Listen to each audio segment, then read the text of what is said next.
if you can hear us in the Parliament of Ghosts, feel free to follow the voice. Okay. Yesterday, we started our public program. We call it Transfers from Osnabrück to Tamale, which was a good session, meeting new people, discussing ideas around or beginning with the solo exhibition of Ibrahim Mahama, which opened in Osnabrück on July 8th. So at least yesterday we were able to unknot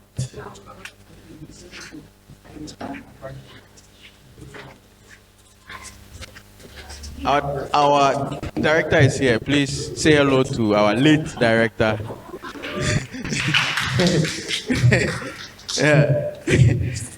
But you know, so yesterday, for those who were here, we saw myself again. My name is Kwasi Ohene-Ayeh.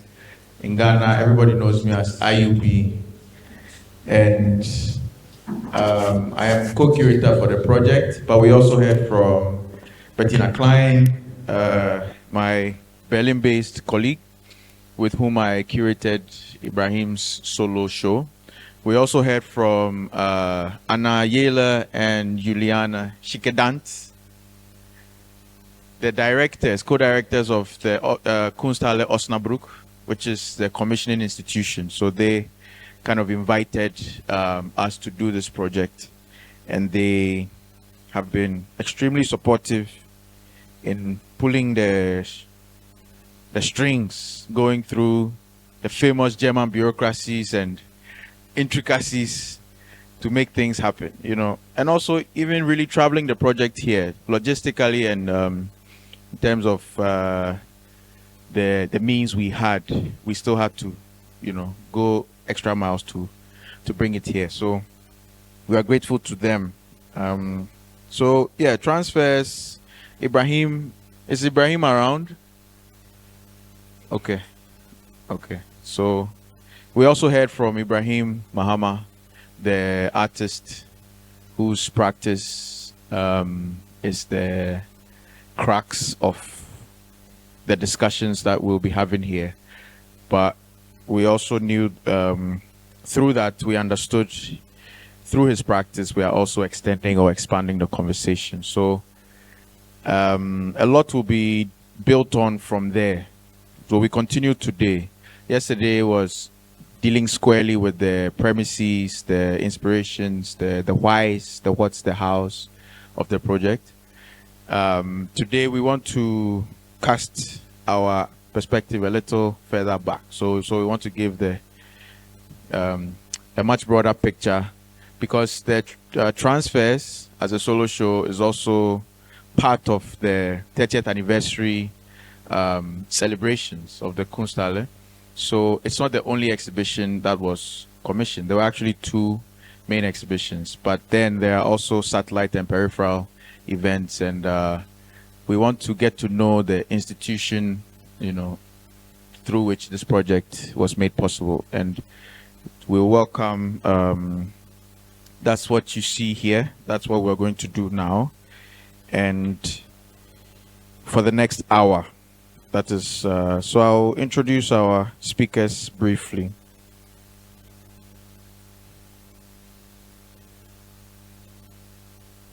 Jehle and Juliane Schickedanz, since 2020, are co-directors of the Kunsthalle Osnabrück, one of the most important platforms for contemporary art in northern Germany, located in a former monastery and adjunct church. Curatorially, they work with annual themes such as disappointment in 2020, accessibility in 2021, or romanticism in 2022. Based on a structural interest and in the sense of a learning institution, the annual themes aim to tackle thematic complexes in a sustainable and more comprehensive approach through new artistic productions by internationally renowned artists. The Kunsthalle Osnabrück's programs, which are conceptualized as processual and interdisciplinary, address socio-politically relevant issues and place an explicit focus on the inclusion of social processes that understand these issues as an integral part of cultural production.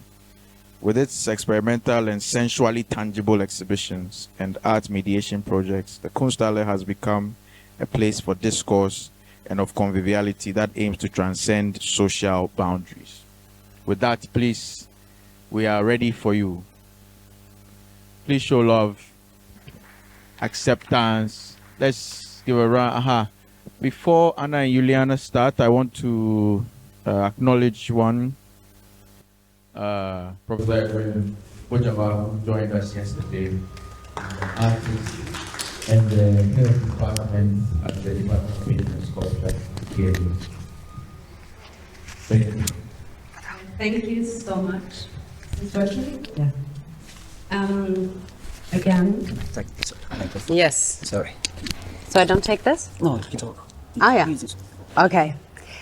So yeah, again, thank you for having us. It's it's a pleasure, and we're really excited to see where everything came about that we have worked on for the last 2 years. And we thought, just because now it's like we have a biography together for a long time now. We worked together for 8 years. Even before the Kunsthalle, but we have very different backgrounds, and we wanted to share that with you because it obviously also informs our practice. So my name is Anna Jehle, and I studied communication and media science with a major in political science, and I also have a master's degree in curatorial studies. And behind me is my colleague Juliane Schickedanz. Yeah, and hello from me as well. I'm Juliane Schickedanz, and I studied art mediation in the arts at the art school in Germany at the Burg Giebichenstein. Has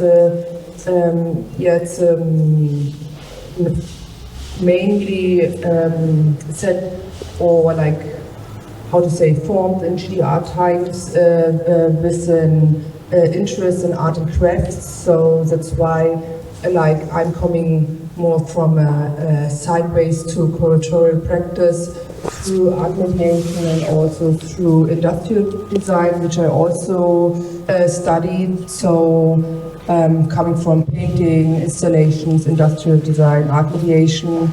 So all of our interests somehow coming together to build up this institution since, wow, I have a feedback.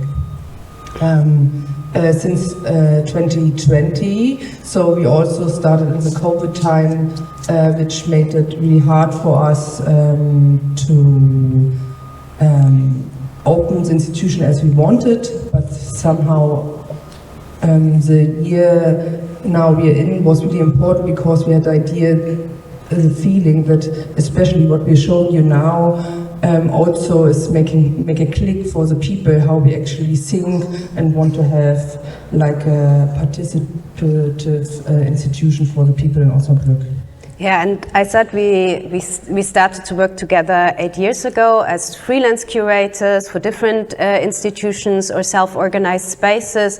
And I think what our practice was most informed by was working in Leipzig, so East Germany, former GDR, in a collectively run Kunstverein. It's quite a special model. It's basic democratically organized with a collective that is ever changing. So who is there, makes program, it's everything is discussed collectively. And I think this idea of many voices, many perspectives, many different practices is something that we wanted to take with us and bring actually to a communal like institution.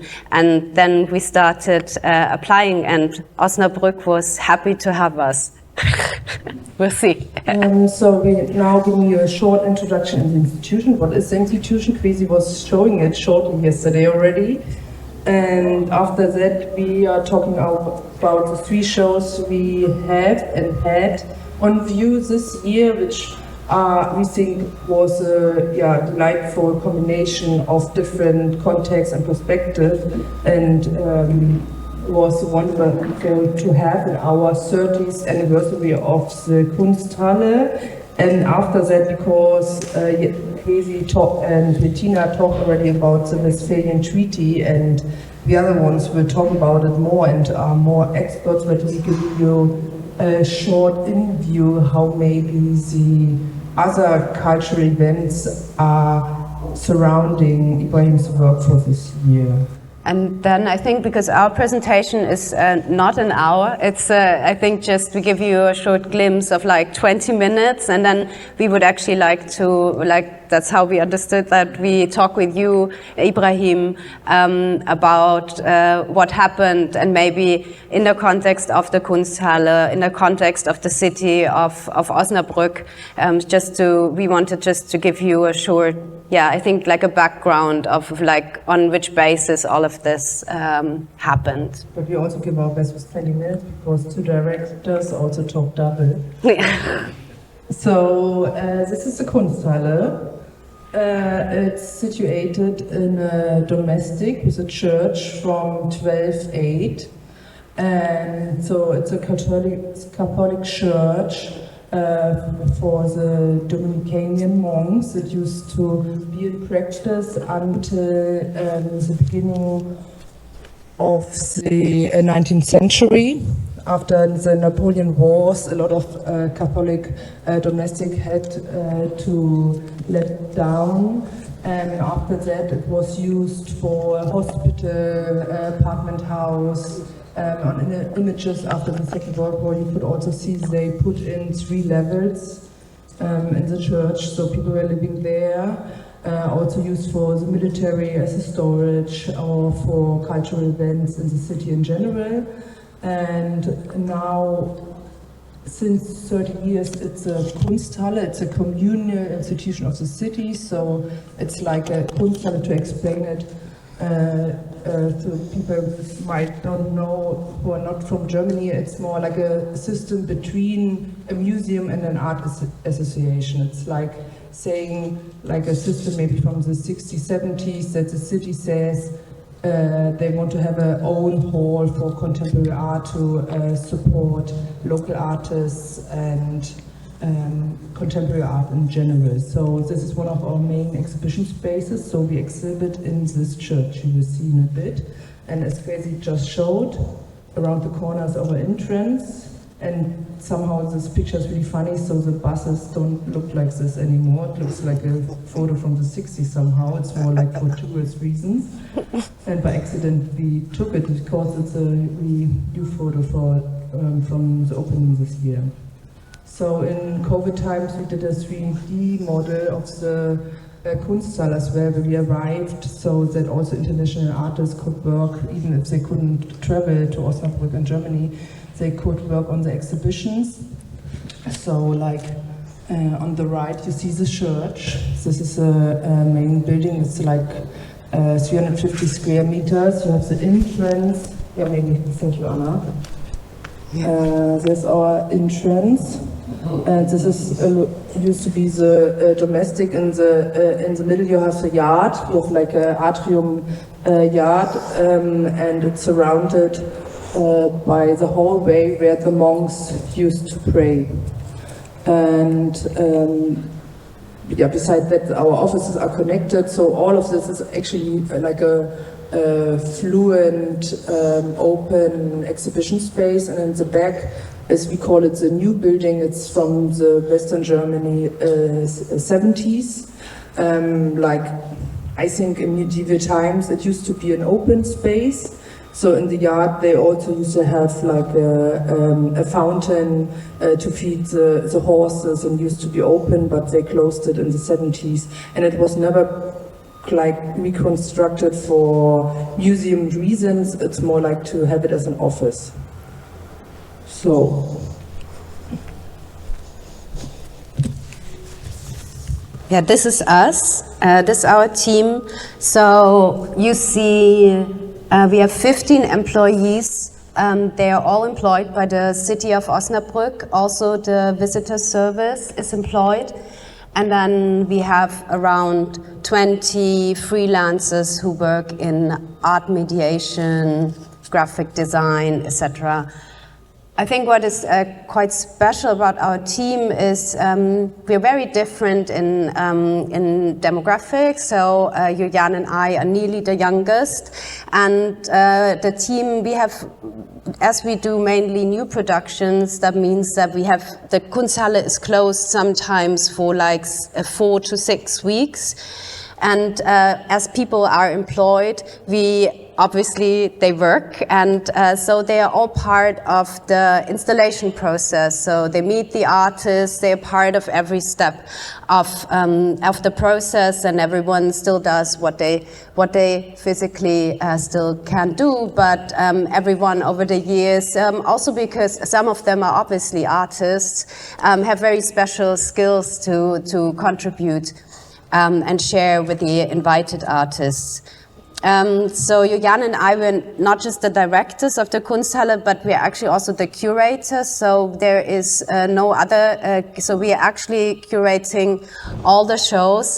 This is like an exception now that we were lucky to invite Kwasi and Bettina for this show. But so it means that we actually curate everything in communication and collaboration with the team. We have a curator for art in public space and a curator for public programming, outreach, education. So, and I think in the beginning we said we come from this very, very collective, basis democratic context, freelance work, and we come into a communal institution, very bureaucratic, very, very hierarchical. And I think after 4 years now, we are at this point where we can really share this, our common voice that is already a small collective, and we can share it also with more voices of the team and find processes where we meet every second week and can actually develop the program together. Yeah, this is me or you? You. Ah, yeah. Just to give you, to have a connection, make a bridge between yesterday and today. This is the opening also of all the 3 shows and also of Ibrahim's shows, just to bring these thoughts back while we're actually here, to that you more can experience how we open the show. So this is in the central yard of the exhibition space, but we're also standing in the mid of one of the exhibitions we will just show you. And just as a reminder, it was a really nice opening, and what was also really nice was really communal, because over this maybe didn't get through yesterday, over 100 people from Osnabrück were participating in Ibrahim's work and were sewing on site together with us, and a lot of people came to really celebrate the opening. I have a little bit feedback on my microphone. Maybe somebody can rearrange. So, yeah, but just to have an idea how it looks like there for you. And one of the maybe so so I think we are in the sphere of celebrating 30 years of Kunsthalle Osnabrück and 375 years of Westphalian peace, which is like a huge city festival. And we were thinking about what is important for us if we go into these anniversaries. What can actually mirror our approach that we have been, that the thoughts that have been guiding our work for the last 4 years for the Kunsthalle. And so I think we distilled 3 aspects that were important, and I think you will find them in all the shows, in Ibrahim's work, but also in the 2 others that we will shortly introduce. Some maybe cater to more of them, some is one aspect. So I think one aspect for us that was very important, that if we celebrate an anniversary of 30 years of a communal institution, which always has to ask the question, who is the institution really working for? Who does it cater to? Who do we not addressing yet? It was very important that there is a lot of acknowledgement and also invitation to local initiatives, artists, and programs. The second one was that if you celebrate an anniversary, it's always tends to come to celebrating and mystifying the past, and so we decided that we want to do a project that explicitly looks into the future or very current socio-political questions. And also, and I think the third aspect that we wanted to emphasize is that it is always important for us to bring international perspectives to Osnabrück, and especially also ones that are outside of an Eurocentric perspective. So this, I have to change to the video because it was a bit buggy in the PowerPoint presentation. So the second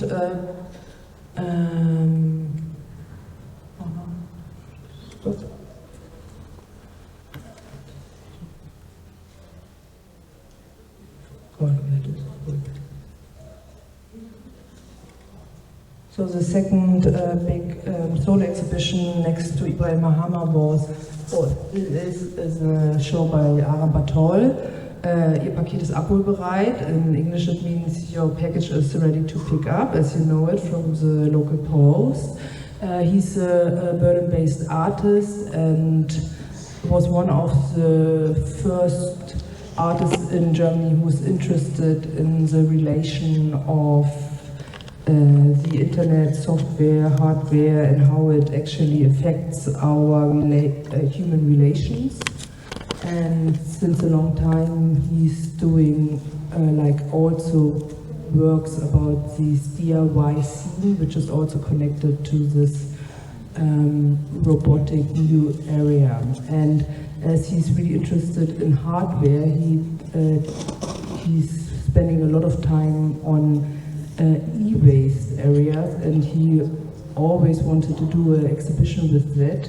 And now he transformed the church into an e-waste area. So we borrowed a lot of e-waste from a local company, and we created a parcours of these guitar boxes of e-waste in the church, and have now different areas you can experience out of these boxes. We also produced, like here you see it, it's like a classroom he constructed in the middle of the church, and for our art mediation program, but Anna will later talk about, we have a huge public program with artists and local initiatives in the city who just can spend time there, have workshops, talk about the work. We also have a free entrance now as the anniversary is going on, and so people just can come here. We see like the framing of the exhibitions are like these fire emojis QR codes. I call them the fire from hell as we're in church. And behind every QR code is an information you can read out, as the space is so big. And you have like information like the Keeling curve, which is informing you about the CO2, how to say CO2 Anteil, like percentage since the 50s. Oh, I'm talking longer than the video. Maybe you just go on again. And since the 50s, but there are also like artistic hacks. One of the QR codes you scan in, and you can send email directly to our chancellor, because he's born in Osnabrück actually. Then he should visit the show again, because obviously it's about the responsibility as a society in producing more and more waste, and how we could be more sustainable in the climate crisis, and this is a QR code in the back, or it's doing a hack in your calendar to be reminded. And there you saw the DHL post boxes. They are also integrated in the show, and right now you can pick up or send out your packages in the exhibition. So if you bought something online, you're getting like sheet of paper in your post box, and it says your package is ready to pick up at the exhibition of Aram Bartol in the Kunsthalle Osnabrück. So people who are also not used to go to exhibitions maybe now have to enter the museum. So it's also a little hack to be more open, but also in the idea that you maybe this what you just bought, you turn around and see all the e-waste, and you may be reminded that if you actually need to use it. And in the ceiling, you maybe saw already this huge chandeliers, because we have no artificial light in the church. We are just working with the natural light. So all the artists have to find a solution to integrate the light situation in the installation. So we're just doing mostly installation art in the church, or this is what we are more also specific in. And these chandeliers are also produced out of broken LED screens. So we took out the front, and you just see the LEDs, and we hacked them with a little computer, which are always sending a signal to the screen, so they are still on, even they're broken.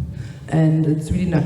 We just have the documentation now by day, but it's also really nice because it's really bright and the church is shining from outside. So, which is maybe not as important, but we do all the productions on site, because these chandeliers are so huge you don't get them through the door. So we have to prepare everything on site. On the countryside, we're working together with different craftsmen, and they are like planning it for us and then bring it all together in the church. You want to add something to the exhibition? No. Okay, then I'm going back to the PowerPoint.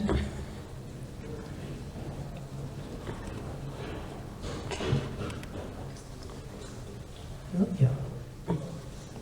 Yeah, and so I think out of this DIY internet culture, support culture, Aram's work, he became famous actually with a work that is a USB stick with information on it that he put into a wall permanently, so people could share the information with like docking their laptop on it, and he spread the information of how to do it worldwide, so people all around the world now put USB sticks in walls in the urban space, and this is what he became known for.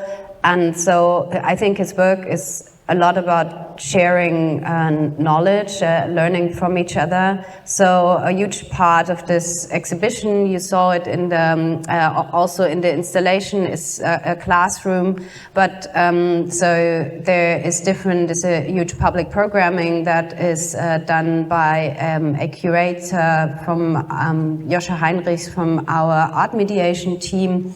And it involves, for example, we did a bicycle excursion to the electronic waste company that we borrowed the waste from, because actually, I mean, what we have in the church now is like really valuable. So some of the things is like with gold, and obviously also speaks about like a whole economy that is behind this waste, and ways of exploitation and so on. So it talks about many different things. So we did a funny bike excursion also to another museum. The Industrial Museum has a show. We have workshops with artists. This is an artist, Dasha Hewitt. She works with old electronic equipment. This was about old TVs permitting electrostatics and how that can be transformed into sculpture and music. So how to actually make use of this material that we think is just for waste.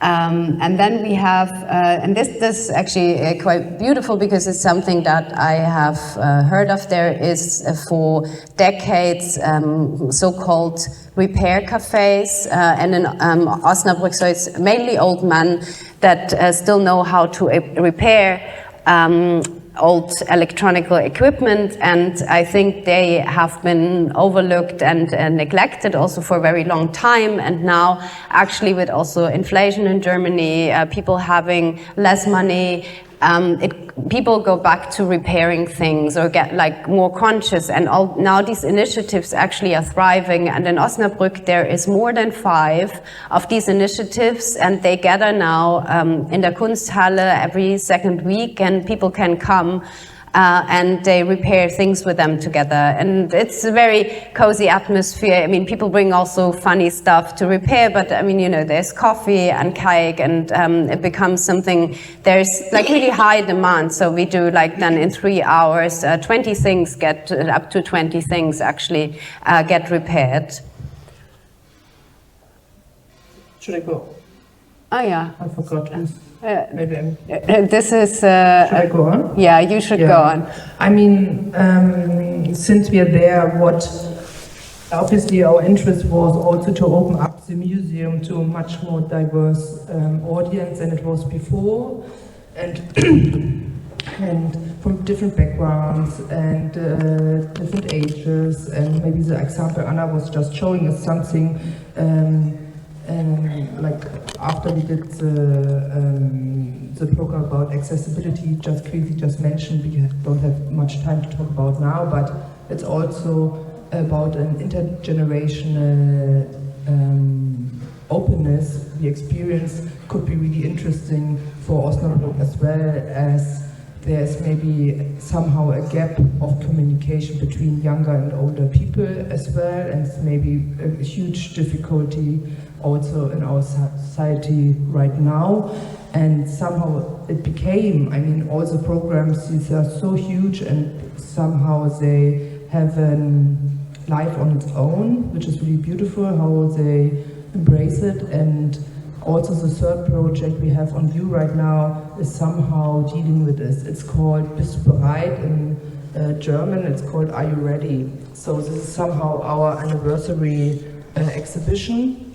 And with our team who is curating and organizing all the shows, we decided what we actually want to do as our anniversary show. And the team decided that we want to open up the house for other associations and artists and initiatives in the city. So we invited 30 artists and initiatives to do pop-up shows, events, like 30 years, 30 events, 30 people, and who got like a carte blanche from us to do what they want in the museum, and we can't say anything as long as it's political right with us. And we thought, yeah, really, I will show you some, but really beautiful events happened at the end, and all our invitations were accepted, and yeah, open up the museum anew in a really beautiful way. And besides that, we invited a Leipzig-based artist, Diana Hillebrand, who did like a framing, an architectural framing. This is what you're seeing right now for all the events, which is mobile for all the participants in usage. This has an like organic character as an fluent and mobile and open practice. Diana also built these curtains. They are painted, can I say painted or colored with wax and spirulina bacteria, which are light sensitive, so they are changing over time. And also the furniture you will see on the other pictures, they have very curvy characters. They are also painted with cyanotopy, which is like a photosensitive practice, which also is working with bacteria, which are also light sensitive. So we have a really bright exhibition space. So as the participants are moving the furniture, the character of all the framing is changing somehow. Yeah, and the material is a lot about the process and the visualization of time. So it's like the participants coming, going, leaving traces, and you also, and I think what is important, we, like you said, Juliane, that we decided in a process together who to invite, and I think one decision that we took that is most important to us who we invited is that especially, like I said before, we have a team where obviously people work for us to make money, but they are artists and they rarely have the chance to show in the Kunsthalle. They are supportive of the institution, they're supportive of other artists. So we invited them individually to actually show their work. And but we also have invited, for example, Exile V, who are investigating situations of migration in Osnabrück, doing a very activist program and education. So it's very broad between exhibitions, concerts, performances, and people bring us. So everything that comes is also a surprise for us in the end. Yeah, and for others going through the photos and we are showing, we also integrated in the architecture are the massage chairs we have since 2 years. And it was really funny also, always when Ibrahim came to Osnabrück, he said, where are the massage chairs? Because it became a huge hit for the visitors, they can use them for free. So it's really our aim to have to practice a museum which is more as a place you want to spend time in. So you come back and back, it's more like a communal space. So yeah, I mean, just very briefly show you a variety of events that happened over the last month. I mean, I always feel like we had so many, because some out of them are like, we actually feel like we have an opening every week, because people also celebrate these invitations. And this, for example, was an invitation to a museum worker at another museum, Laura Igelbrink, together with Dua Zeitung, and they invited Syrian women that live in Osnabrück, and they cooked for a whole day and just invited visitors to eat with them, learn about the food, and get in a very informal exchange. And this is the day after the opening. There was an event of the local art association, Hase 29, and they invited a local artist who decided to have an exhibition with a techno rave. And as we weren't allowed to say anything, we just waited until the police is coming. So, but it was really nice to have this rave situation in the yard. Also to see that really different people are coming to these really different events, and some of them are also coming back to things they didn't expect that they're interested in. This is a tiny house that is behind the Kunsthalle, so behind the newly built glass. And Andreas Zelle is one of our, he's part of our installation team, external, and he always takes materials when we deinstall. He has a huge storage space, and he takes the material and he actually builds tiny houses from it, from our museum, but also from 2 other museums in the city. And one of these tiny houses was for 3 months behind the Kunsthalle, and you could actually live in it and book a night there and sleep in or next to the museum. And this is just another example how maybe the furniture works. We had like a screening event, also like a simple event by the European Media Art Festival, which is also situated in Osnabrück, and see like to have this talk about these light situations, which are pinkish, so we also have different situations to make it somehow cozy. And it was really funny because the lights are similar to the lights you were showing yesterday in your slide presentation about the Mercure hotels. It's funny, they're the same, we just recognized yesterday. Funny to find it out here. There was also choirs that because the church, so our church is not functioning as a sacred space anymore, just a sacred space for art.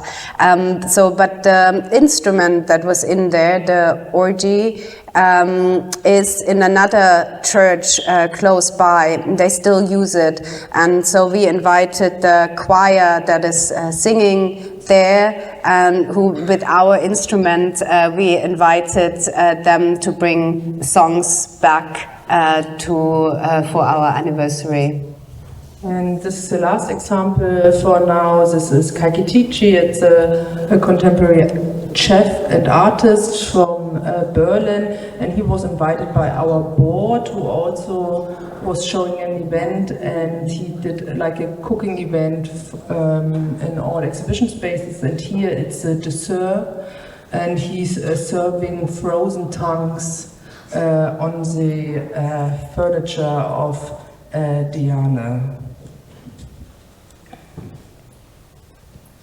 And maybe to build the next bridge to maybe Gabriel's lecture for tomorrow. Oh, it's a bad picture, I didn't see. But anyway, it's more like, so you saw now the shows we are having in the house, but it's also how to talk later and maybe tomorrow, how Ibrahim's work somehow embedded in our shows, but also in the anniversary idea of the city of Osnabrück.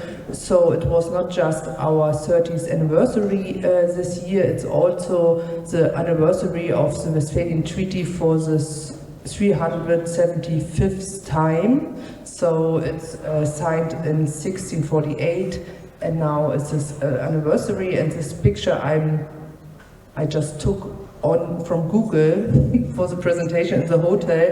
It's showing Patricia Mersinger. She is head of the cultural department of the city of Osnabrück, and the other one is Wolfgang Beckermann. He is the cultural attaché of the city of Osnabrück. So they, like as a PR conference, they're announcing the program, and it's more like a cultural anniversary of this event or anniversary itself. And there were over 200 events over the last, I don't know, 7 months somehow.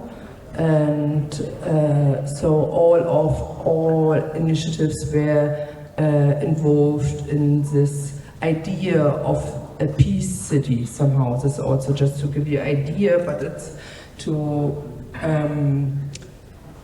just to have one event. This also happened this year in Osnabrück, but it's also happening every year. This is the celebrating also of the signing of the Westphalian Treaty in Osnabrück, with all the children who are in the 4th grade in Osnabrück right now. It's called Steckenpferdreiten. So a Steckenpferd, I also got to know when I moved there, I didn't know before, it's this horse on a stick, like on a horse on a stick, it's called Steckenpferd. And it's like a symbol for the signing of the Westphalian Treaty, because they were passed over from city to city by horses. So they're still using this as a symbol for peace, and all the children in the 4th grade are like building their own Steckenpferd, their own horse on a stick. And with this horse, they're riding in a procession to the town hall of the city. But I'm also interested, maybe it's also interesting for Gabriel, because they are like in front are these historical figures in costumes like guiding them, and in the middle is the sign of Osnabrück, and on the right, like with this peace pigeon, it's actually the door handle of the hall, city hall of Osnabrück. As a symbol again. I find it to be good. And after that, the children, so they're all coming together. I mean, hundreds of, so small, it's Osnabrück, it's not so small, so like hundreds of children are coming all together and also have like a night event that's going for hours. And then they are riding, I have to say, they're riding with their horses up the stairs to the mayor of Osnabrück, and the mayor is passing them a sweet brezel, like, and the brezel, I don't know I'm not coming from a region where they eat bretzels actually. Why it's a brezel actually? You also don't know. It's more also that it's just like how to say. I mean, it's pretzel in English. Yeah. It's pretzel, I know, no, but the whole procession, it's more like a ritual, in a ritual that they also stand up for the idea of peace in the city of Osnabrück somehow, and then they pass over. So this is happening every year in the city. Yeah, and I think what was important to us or interesting to us is like to combine two different things. So this, to say we are the city of peace in Osnabrück, so as a brand, as a self-understanding, as an identity, we wanted to talk about whose peace we are talking about and what that actually means.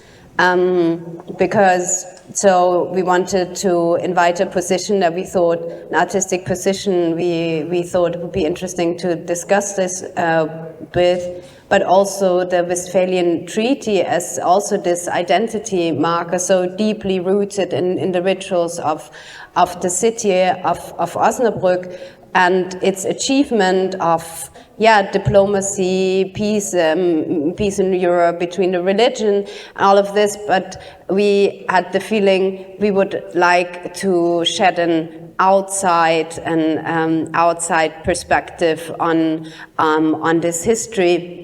And I think a third aspect that was interesting to us is obviously why we then invited Ibrahim as well, with Anja Lückenkämper, curator for art and public space at this time, was that we obviously knew also about the linen history of Osnabrück and its a direct involvement in colonial endeavors, and we had a feeling that when we talk about peace, we also have to talk about this history and its contingencies in the present. And this is how we started actually from this very concrete idea of the anniversary to start about a dialogue about questions that are maybe not addressed as much in the other program. So I think this would be the point where we could also talk about this, or if you have any questions or Ibrahim wants to add something. Okay. Thank you very much. You want mic? Does that mic work? Yeah. Thank you, Anna and Julian. So we have some time to discuss, but this at least clears the way, and it gives us a better understanding of the context for Ibrahim's exhibition project. But I want to start with this because I want to say that now that we're on the peace treaty, the 350th anniversary of the Westphalia Peace Treaty, which was, I think, in 1998 or so, you had the celebration in Osnabrück and Münster. You had like heads of states and kings and queens all over Europe coming in.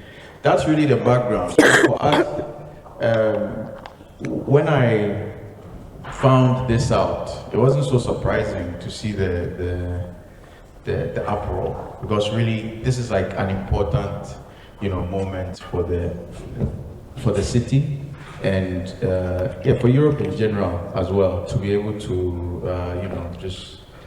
you could say it's a sanitized history, but it's also part of has become a part of the heritage in some way. So to invite or to want this counter perspective or counter argument should have taken some guts, no? Because you would have been going against the grain.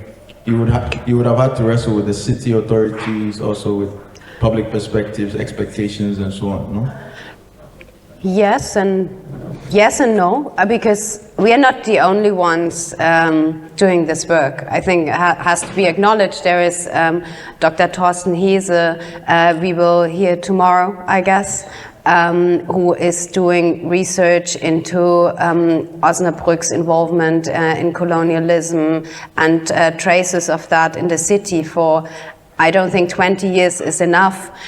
So there is very many people who work in the institutions of Osnabrück who are interested in that perspective. So I think it's not, of course, there's always a fear of damaging a brand or something that like people are so sure about and brings them together and make criticizing a ritual and what it actually means. And at the same time, I can say that we also had the feeling there was also an openness to embrace another perspective. And I think it's also as a contemporary art institution, it's also what we do. I mean, we wanna ask questions and we wanna dig deeper, and we are ready for the discussions that come up with it. It somehow comes with the job, I guess.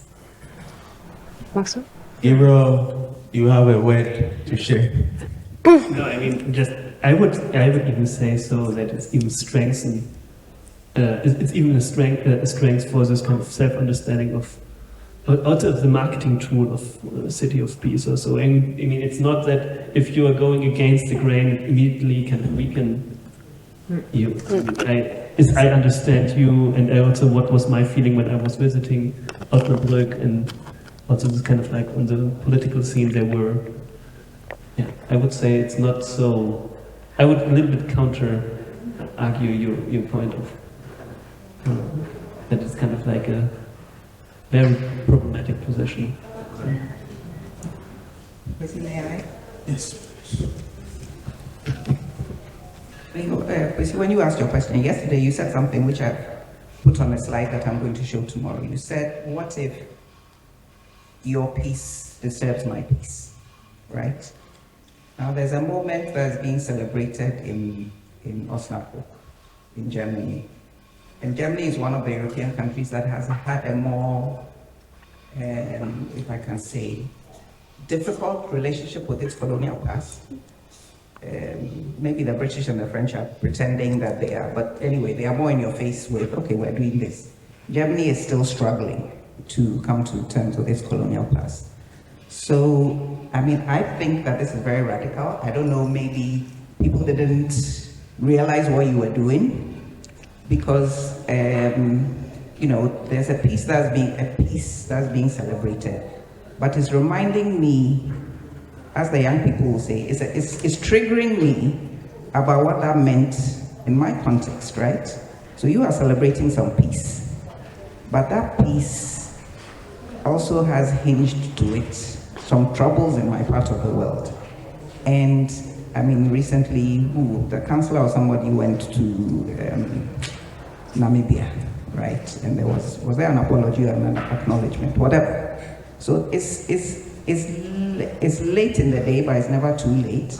So one, I think either people didn't realize how radical it was, and I want to know, you know, whether behind this, I'd be interested to know whether behind the scenes there was any, guys, you can't do this and you have to be careful, and people are going to start asking for reparations and compensations and be quiet, or have some conversations opened around this, because, okay, we're doing arts, we're doing an art exhibition, and part of the whole new decolonial conversation, because these conversations have been going back for as long as there's been slavery, right? Part of the new conversations are about what you people have done to our artifacts, which are not just art that we hang on the wall, but these are part of, I mean, like the Benin bronzes, the people have been shouting that these are spiritual aspects, artifacts for us. They are not things that we just hang on the wall. And whether there's a museum for them to go back to or not is none of your business. They are ours, we want them back. So I think these are very complex and complicated conversations. I don't know how much of that goes on in Osnabrück. And you know, I would be curious to know how that is impacting subsequent, you know, conversations, and what we can do, and what are we returning, and to whom, and you know, all of that. Or is that asking you guys too much? Maybe I'm asking you to answer questions that are not, you know, you are not the ones to answer. But certainly, I think it's something for us to talk about, because going forward. And maybe if I have time, I'll speak to a little bit more of that tomorrow. There's also a very, very predatory, I was talking with, where's the young lady, yesterday, a very predatory culture out there. The way Nigerian, Afrobeats is on the map, Ghanaian art is on the map. Like everybody wants a piece of the action. What does it mean for the artists, right? Maybe I'm putting too many of the things that trouble me on the table, but I think that if we have the opportunity, these are things to talk about for going forward, our tomorrows and so on. Yeah. Thank you so much. I think I would really love to get into the discussions over the next days. I mean, I can say it's not like this. There's many discussions that derived from this art piece. And they were very heaty, and especially in Osnabrück, because I think, like internationally or nationally, this guy Ibrahim is a renowned artist, very respected, and in Osnabrück, it was discussed, and I think this showed that Osnabrück didn't talk about its colonial past enough. Of course, and this is why we're still having this discussion till today. I mean, the piece is not there, we're still having the discussions, and I think that's what we as an art institutions, but also as, I mean, we are part of the city of Osnabrück, we are the city of Osnabrück, of this bureaucratic apparatus. This is what we can do, is that we can facilitate this discussion and be sure that it is continued, and through different channels, but also that we, through the piece of Ibrahim, make connection to a community of Osnabrück that thought that the Kunsthalle was not for them, and they now like taking space, and like, so we can actually address these questions with a much more diverse audience also. And I think this is the responsibility we feel. But I think it's also... You get pushback from the big boys. No, not for this, I mean, in different, like...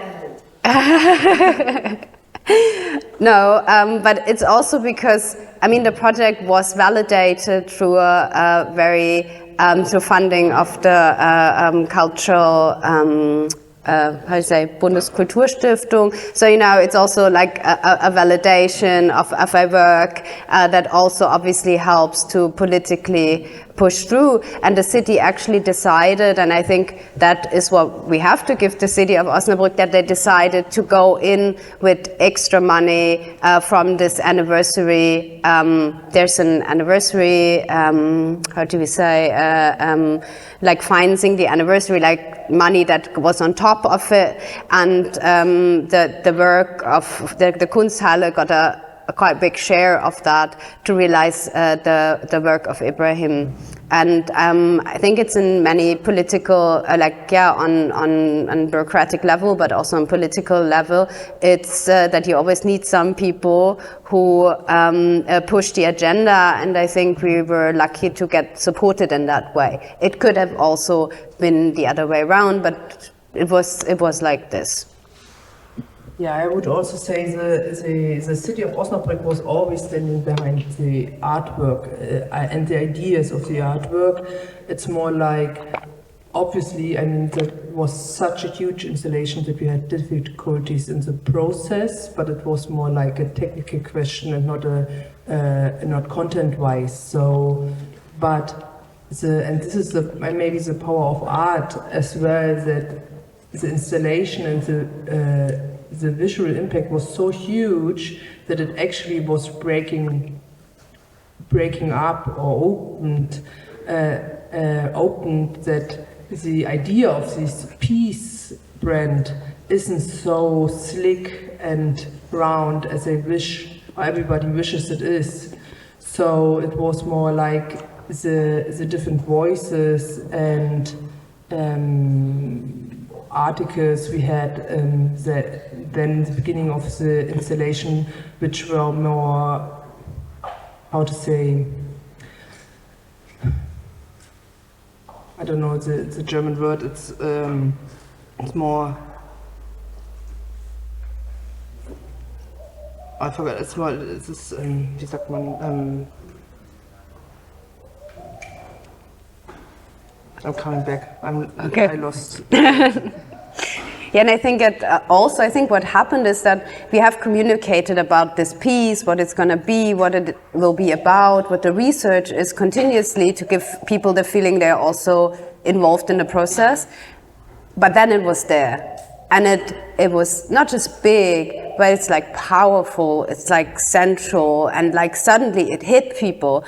And this is like, I think, where we were surprised that now we're having these discussions, not before, but it's because it's the power of this art piece and of what it also meant in this environment that was already something. I mean, we said yesterday that we didn't know that was connected to so much disappointment of people, and now we expect from them even more to reflect themselves and their history and what results that has in the present.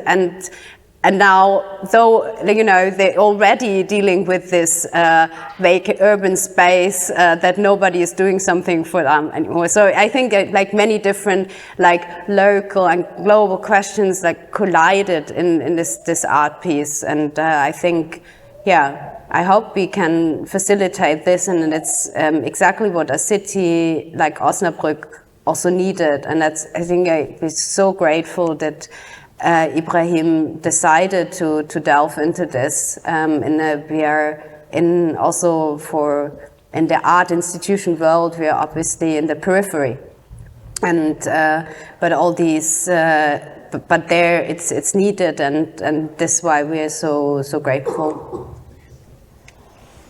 Thank you. I guess there are two things. One is the Gallery Cultural. I don't know if you spoke about that, the decisions around using it. One, the history of the building. Two, the form, because Bettina was also very interested in the design, the architectural design of the building in terms of the facade and how that has changed over time. And also what the building represented in relation to like the history of Germany in terms of like these big shopping malls, things like that. Yeah, and secondly also, because when the invitation came, I had to come to Osnabrück, and I did, I think, what's the name of the guy who has the history? Thorsten. Yeah, so we went around and then we talked about the history of linen production, went to the museum and saw all the different samples and all that. And that was interesting. So for us, this, in the case of Osnabrück, it was the first time that we were using the blue fabric for the work, and that fabric that we use in here is known to the northern region of Ghana. It's called Pankwopu. and the Bankwopu means guinea fowl. It's like the feather of the guinea fowl. So basically, it's the design is after like guinea fowl. So like it's supposed to symbolize the guinea fowl, which has its own proverbial meanings here, and it's also connected to the history of, let's say, our kingdom in relation to where the king lives and how the fabric was developed historically and all that. And in our history also, we had, of course, in Western Togoland, what's the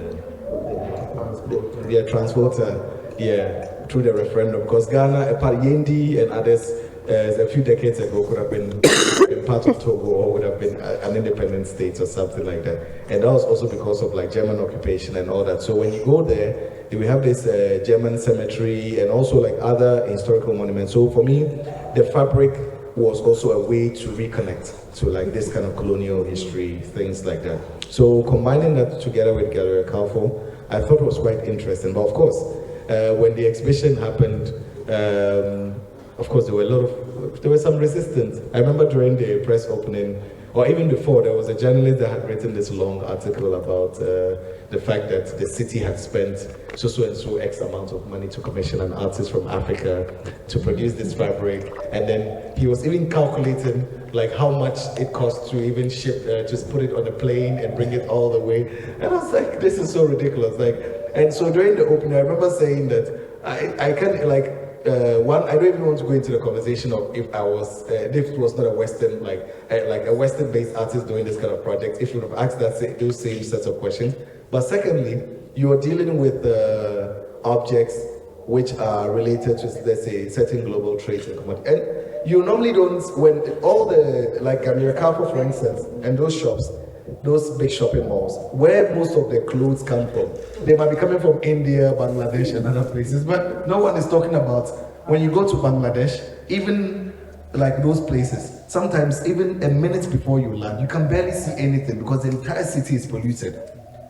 I always said to someone that I'd never, even coming from Africa, apart from going to Congo and a few other places, I'd never seen poverty in a character, like in the form of a human being before, than going to those parts of the world. And Europe does very little in order to be able to, for instance, even now, till now. So for us, the work was a way also to open up those forms and discussions, even now. Of course, for us, the colonial and everything was important, but aesthetically, through the material and everything, because as you can see in Red SCCA, with the material, and yesterday Mr. Jesse also showed the complexity of, for instance, the loom, and even putting it together. So for us, the labor context in relation to the aesthetics was something that was very important to be reflected upon within the work. Yeah, so we as artists, curators and all that, we're also asking ourselves those questions through that. And of course, there are people in the city who would not agree, because there are people, one of the big concerns was that, of course now, because of the internet and Amazon and others, people are saying, oh, but the shopping malls are dying. Yeah, because a lot of people don't go to do much shopping except for people like us who want to see the thing before we buy it.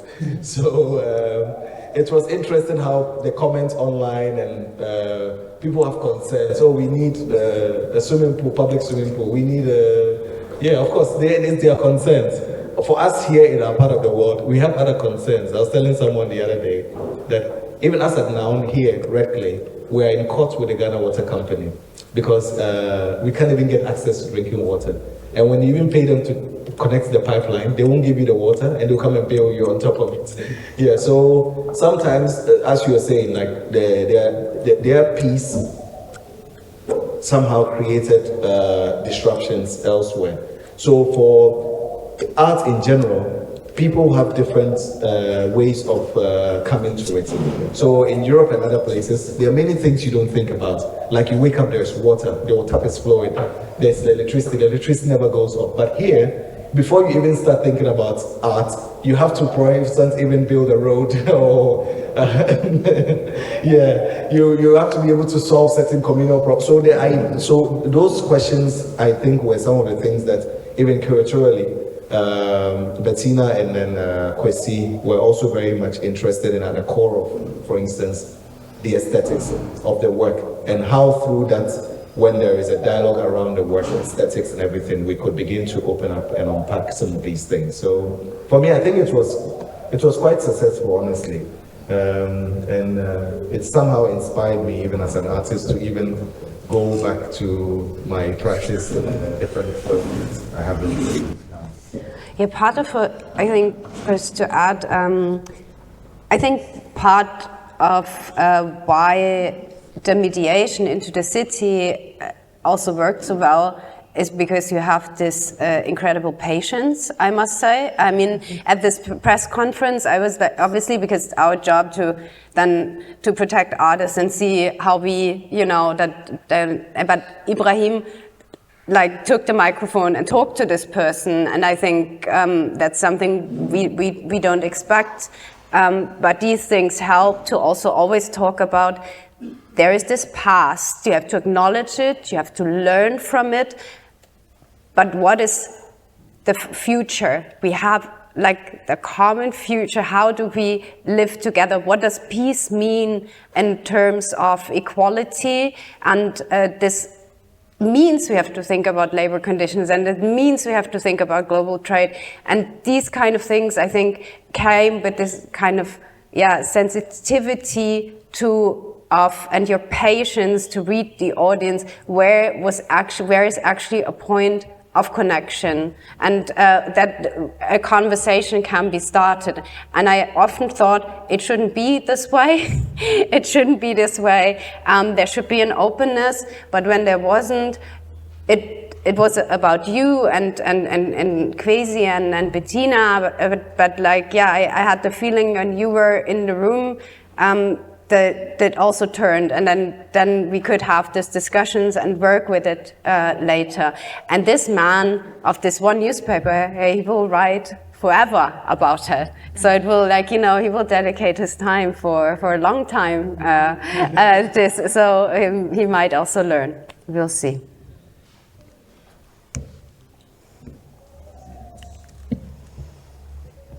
Two minutes. Who give her? Can I ask you a question? And you can say no, you won't answer it.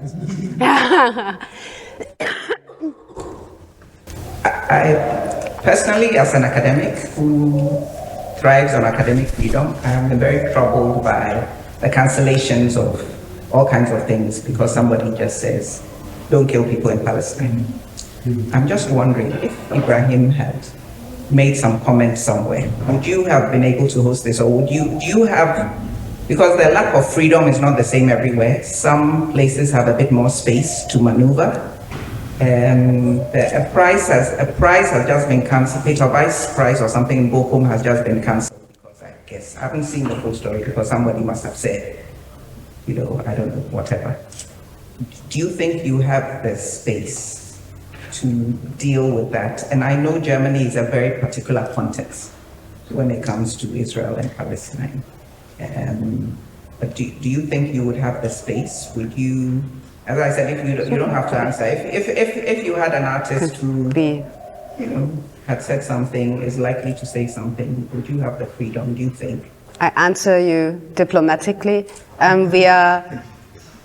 We have artistic freedom at the Kunsthalle Osnabrück, but we are also the city of Osnabrück.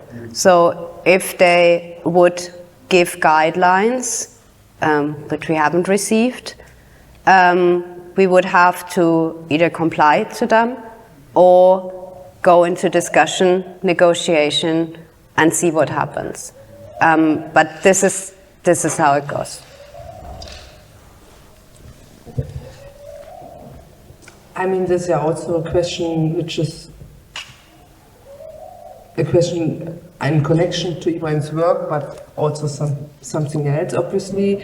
And I think, yeah, the situation in Germany, it's different, or you're totally right.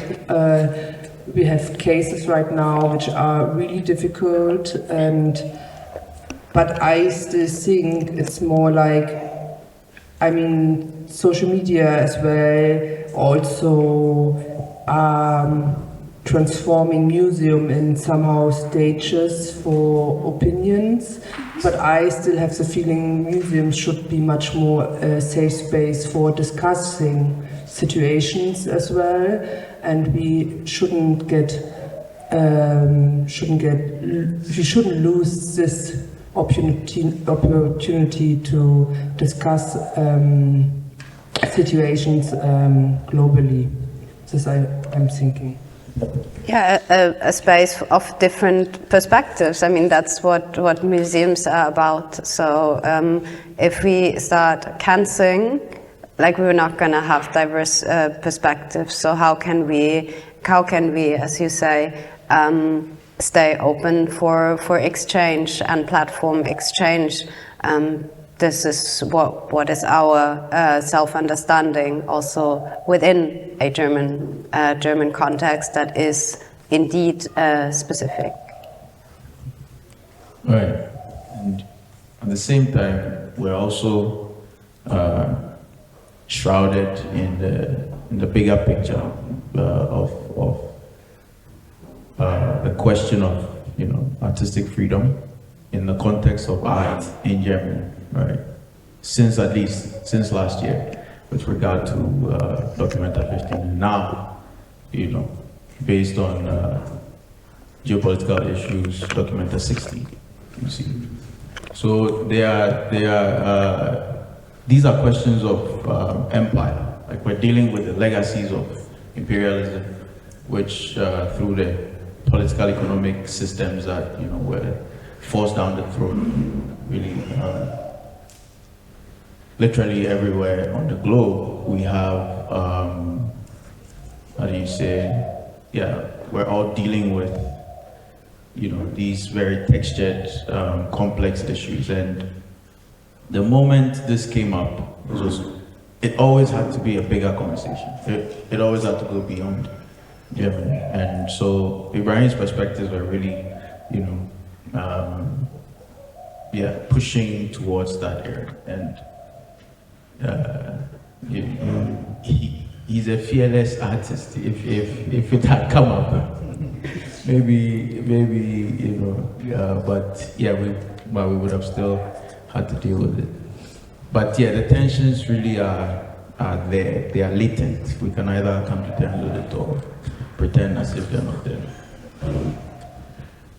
I wanted to say something before this question came up, and I think maybe it's also something we will discuss in the next 2 days.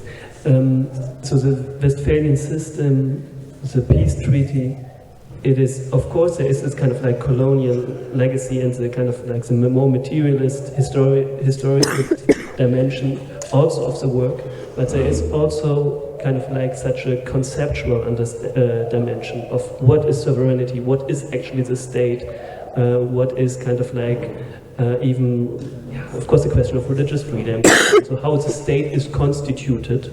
And I think this is also the reason why I said at the beginning that, of course, a city like Osnabrück, who's marketing himself as a city of peace, no one thinks, I mean, from my perspective also, I think in Osnabrück, no one is thinking, oh, we are here, we are living in peaceful times, and this is kind of like peace at its core, but it is also like the city where this kind of conceptual framing of what is the Westphalian system, maybe, what then was kind of like structuring, probably from the 19th century until today, a lot of understanding of what is sovereignty, what is the state, and what is diplomacy, whatsoever. And so they marketing this. They are not, I mean, there was a peace after 1648, but then there was wars every years from there. So it's not that there was a peace treaty and then we came into a peaceful era of whatever. So I think this kind of conceptual moment is something which is very interesting, and I would even say, for example, I was talking with Kwasi about it when we were talking about kind of like the idea of a nation state after empire, and there's this wonderful book by Adam Getachew, Ethiopian American professor, who's, for example, also bringing in what Crumb and Nkrumah and this kind of like nation state making was in this concept of a Westphalian system, right? And how like the United Nations is linked to it, and so on and so on. So it's very, I think the conceptual dimension is something we will, I think, talk in the next 2 days also about. More? Yeah.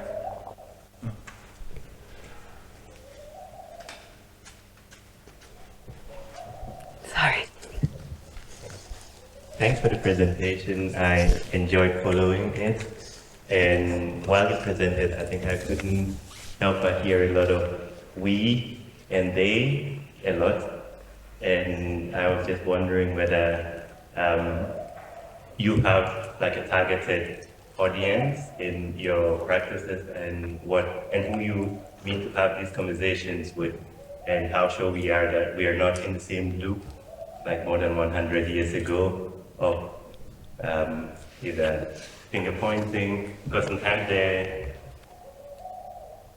thing I notice is that contemporary art is increasingly becoming more and more a complex conversation, either among the very elite group who understand this language and to be able to even translate it, but also sitting in the same space again, it's also as a result of another contemporary art intervention, which is touching just so much and so easy to interpret. And so I was just interested in that now. I can start. So first it's many different layers. So we, like you say, we're dealing with the museum, the Kunsthalle, as a museum, as a Western institution, which comes with a history. So this is the first moment to address and to crack. Then we started to work at this institution 4 years ago, which had a specific audience. And I think what Juliane, when I say we, I mean Juliane and I and the team of the Kunsthalle are asking ourselves, like constantly with the program, but also with structure change, is like, who doesn't feel welcomed yet? Like, who do we not see in the space? Who doesn't think the space is for them? So, it's like non-specific. It's a question of like, so we had, for example, we have started with, we school our team together with us. Like, we do all these courses, we have done courses about diversity, questions of queerness, of anti-racism. So we learn together as a team because we don't know about many things, or we come with topics that our team was before not concerned with. But also, we have, for example, dedicated a whole year of research to questions of accessibility.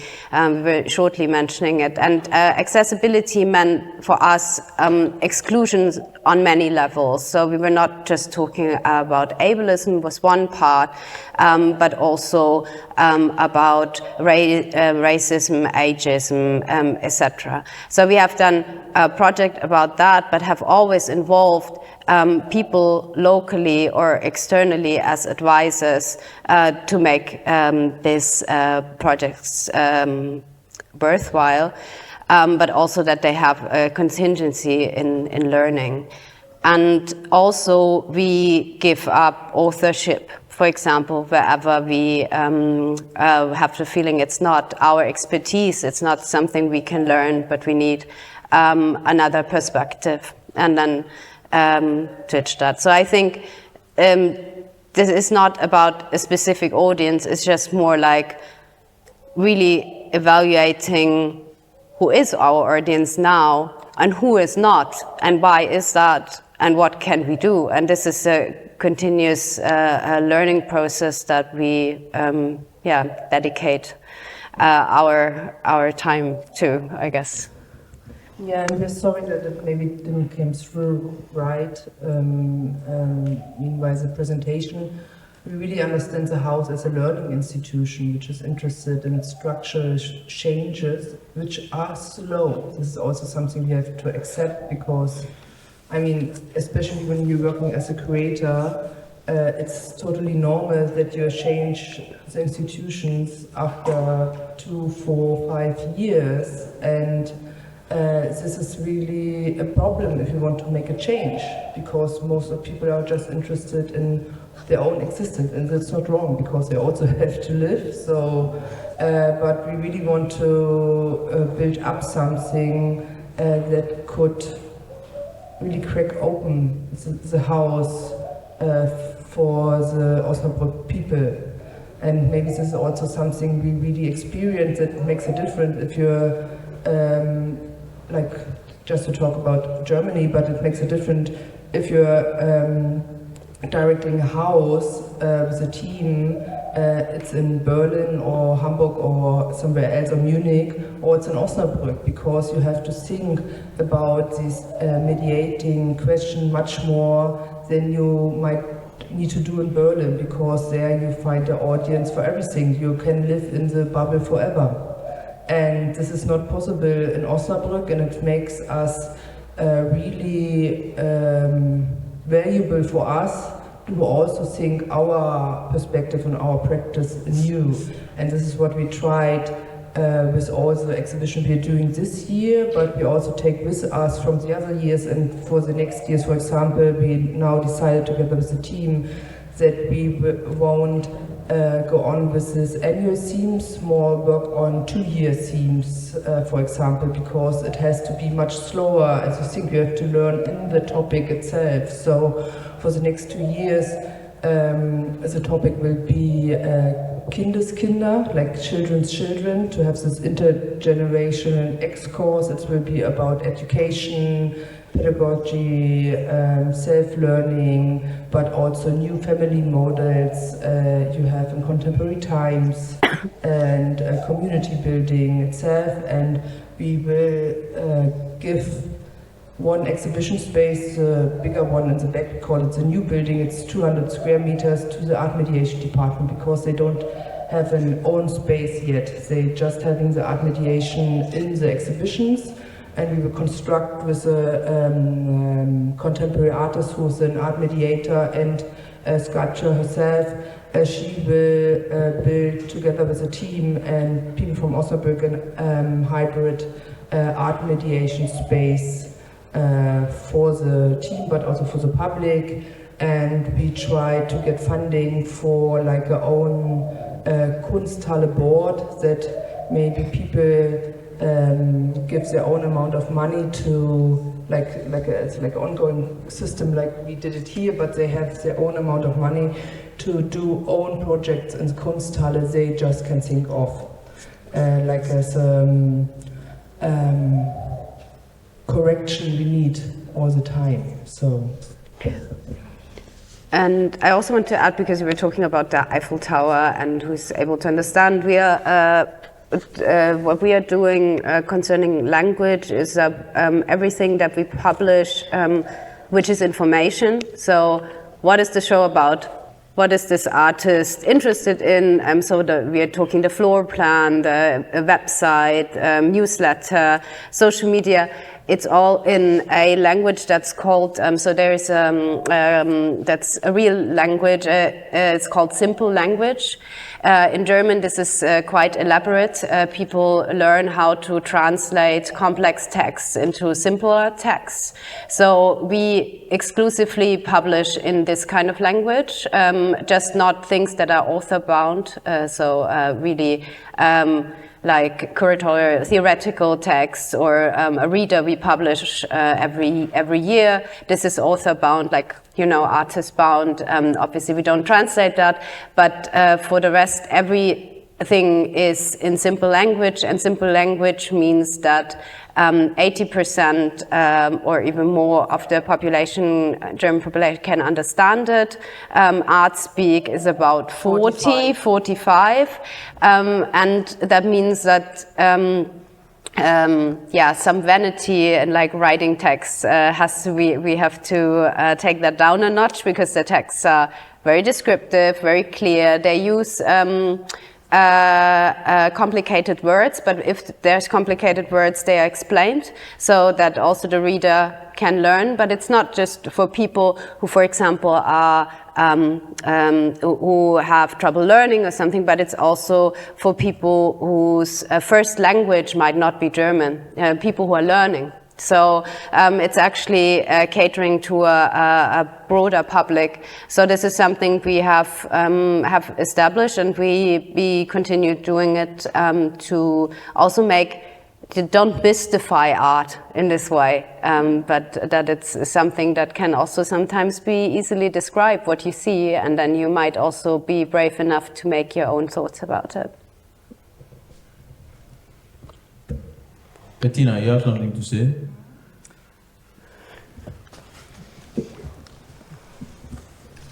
Yeah, maybe directly responding to what you were just saying about the simple language. I have a bit more critical point to that, because our text also had to undergo this transformation, and I was not so happy with it, as you know. So we had a lot of discussions about it, and we found a compromise in publishing like the English text in its more complex version, and have the German one in the simple language bit. So my concern is actually, why are you not opting for having both, like, having both parallelly? And yeah, and then maybe beyond that, I think your presentation really made clear that you had a very successful couple of years of working in this institution now. And I wonder, I mean, what is not becoming so clear maybe yet is where the boundaries were.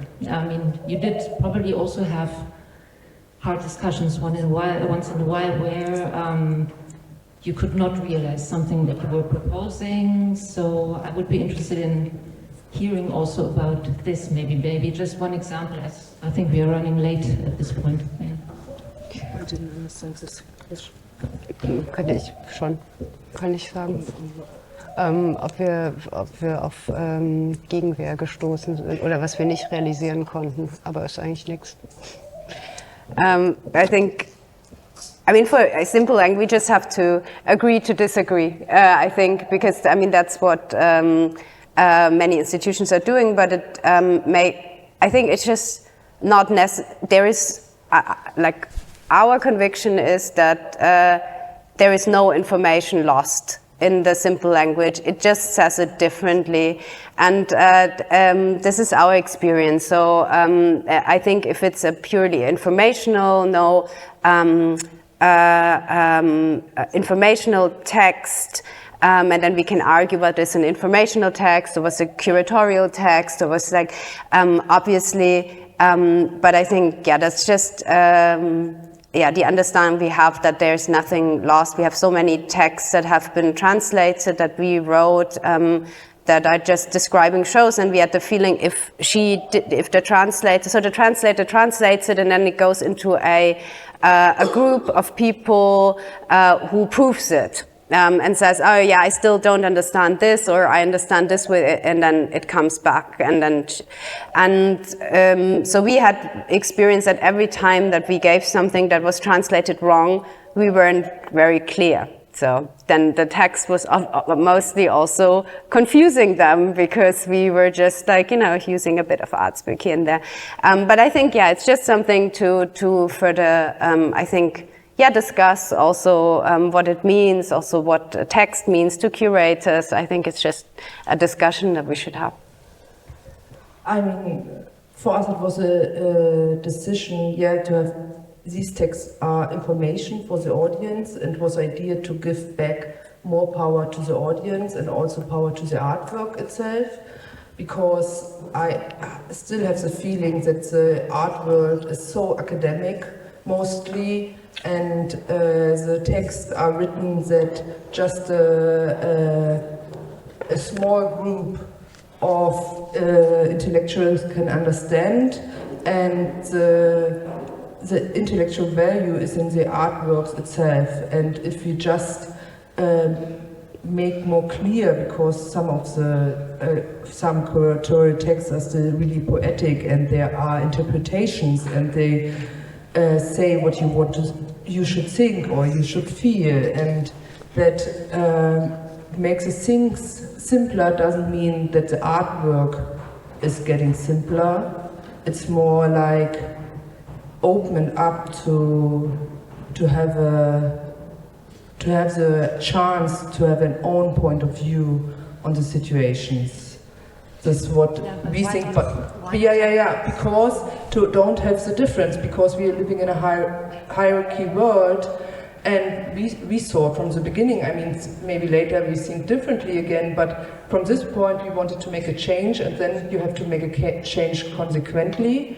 And if you have like two different versions, we had the feeling it's more like here are the smart ones and they are not the smart ones, to make it clear. And we had the feeling, no, it's more like these kind of texts, as this institutional text, they are just informations. The informations need to be clear what you need to understand the artwork. And then, if you're interested or you have the capacities, you can go deeper and deeper. And we also put out, like, have readers with more information. Now we are doing the catalog, etc.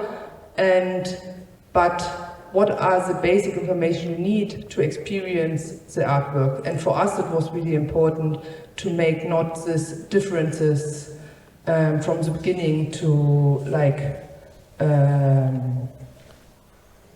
how to say, like, leave the throne of authority at this point, if I could say so. Yeah. And I think just shortly, because we're running out of time, right? Yes, yeah. Okay. I think so. There was no project that we couldn't do that we wanted. We have realized everything, but still, obviously, we have obstacles. I mean, when we said Juliane and I started as a team, always as this idea of like speaking already with two voices, and then starting a conversation with the whole team. And obviously, we had to learn that people who before the visitor service was not seen or didn't see themselves as art mediators, but they're the first people that are met by the audience. But it was not the self-understanding. So it took us now years to come to this point where we actually can talk topics also and learn. So I think this was something that we totally underestimated, how much we have to learn together to get to know each other, to actually talk. And the same is obviously with connecting with the city, with different institutions and initiatives. It just also through COVID, but also just because building relations and trust takes much more time to open up. So and that structural changes don't come within a year. I mean, and I think that is just something that we were very naive also about in the beginning, because we had this program and we had the money and we're gonna go, and now it's gonna be all processual and participatory and we'll open up, and obviously we are now at a point where we somehow earn some fruits of what we have done, but nothing that, so there was nothing that we couldn't do. Yeah. Yes, thank you. But on the question of simple language, you have to, because I was part of the process. Yeah. My voice is legit. I mean, I think that both sides are correct. You know, the parts that sometimes they are pretentious, you know, overly verbose language that you use to describe a word. On the other hand, if understanding is your aim, you have to mediate it in some way. But both sides also encounter problems, you see. So, because if you are dealing with simple language, you are effectively dealing with translation. And when you are translating, you know, there are things that are lost. There are things that are gained. But, you know, is the meaning, you know, carrying through? It's a fact. So once you, I think that there's also, you know, this, there's a potential paternalism there. You see that if you are translating, especially in this context, you have to presume that they don't understand. I do. How do I, you know, simplify it? And that simplification process also has its own, you know, presumptions. And so, because really, if you want to learn anything, you can.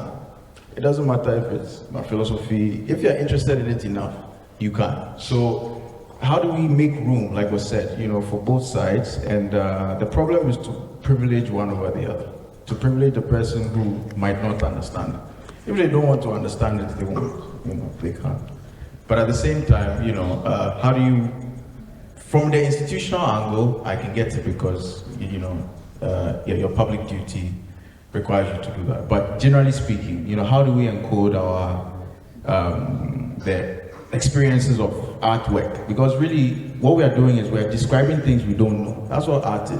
We don't know, So when something emerges out of an experiment, we're all finding the language to describe it. And encountering the work is also dealing with it, with different tools and apparatuses. So making the space for, language to mediate, but also like a direct encounter, all of these clashing, right? And so having this confluence of things, I think works, in my opinion. I think, but yeah. Yeah, but I think, it's actually, especially, it's talking about the text. The text comes back, and it's a learning language. It's a language that allows you to learn, for example, complex words. They're not taken out, they're explained what it means. So why can we then not have a conversation about the text and saying, when it's purely informational, the artist works with this material, why can we not then talk about this text, what is missing for you as a writer, rather than, it's not paternalist. I mean, there are studies what kind of people, like how many people. Help me, what is actually being translated? The text being translated, who wrote it? For example, us or Bettina, in but this case, curatorial, So the curatorial text information, others, audience. But just the Just ones in on the general. flyer, so much for informational flyer, like when we say this is the annual program and this show is by this artist, he works around these topics, or the floor plan where there's small information about the different works that you see, or the information about the events that we have in the Kunsthalle on the website. It's not essays that we translate or publications. But but I think it's especially it's an understanding of what. No, what you think. That was the point. Yeah. So I think we can agree that nobody has the answer, right? Like Totally. Exactly. It's totally. If we take a step in one direction, we create potential problems, which we have to come to terms with. And these are the excesses, that come with actions and decisions, and so also in terms of learning. This is one area that I'm interested in by way of exhibition making, institutionalizing, because you see that with this model, this red clay model, we have an artist who, if you engage, will give you very lofty, sophisticated interpretations of what he's doing. But at the same time, that doesn't become the overarching, means by which you enter his work. You can literally just come here and live with the work and be okay with that layer. If you're interested in more, you engage him, you find out more, and if you want to, so these are the things that I'm talking about. And then, as we've hinted, so it's about access and opening up the possibilities of interpretation, because at the same time, learning is happening individually. You can't teach anybody what they don't want to know. So these are all things that are there, but maybe I'll give just one word. We have a. I really have to pee. Sorry, I'm very briefly. Sorry. Sorry. This is actually one point, the individuality actually, and the subjectivity also, and I think this is also an important point in perception of art, and I tend to avoid to write completely only informational texts normally. I think it always goes a little bit beyond, and we have our own subjective views, of course, and the visitors might share or not share this point of view. I mean, I come myself from a working class background, and I had not seen any art until quite late, actually. And still, I think we can have a feeling for it and be drawn to it, and I think it's important to also challenge an audience and to have this uplifting experience. Yeah, that's actually what. Yeah, but it's really interesting because I mean, now it looks like we're fighting about the text which is printed already. But it's really, I mean, it's a. But see, for everybody, this was really our process. Yeah. I mean, it's more. This is our process, you know, and it's a question of perspective in theory. Before you're talking, or both, I would say it's more like, I think the curatorial text doesn't belong to the artwork until the artist says it belongs to the artwork. And that's why it's an informational text.